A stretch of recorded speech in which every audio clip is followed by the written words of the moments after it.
But first, a barrage of artillery and rockets has been unleashed on the Darfuri city of Fasher as the RSF paramilitary fighters on one side of Sudan's devastating war up the intensity of their clashes with the Sudanese Army.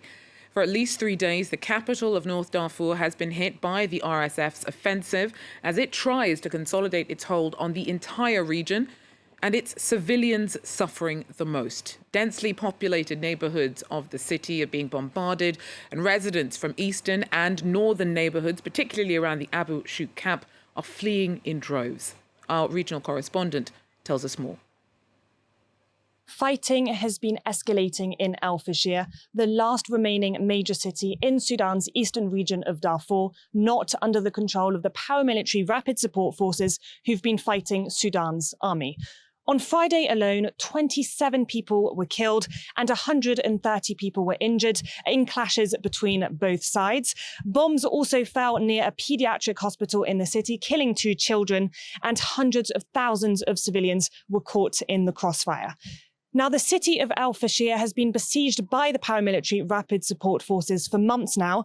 This has meant that hundreds of thousands of people have been trapped inside the city without access to humanitarian aid. They're lacking water, food, electricity, and hospitals there are facing serious shortages of medical supplies.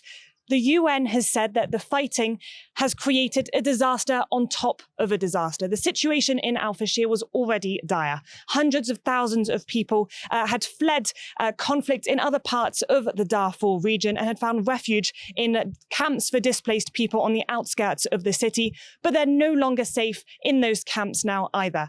Bombs have fallen inside of these camps. Hundreds of people have been injured and dozens of people have been killed. But these people have nowhere else to go.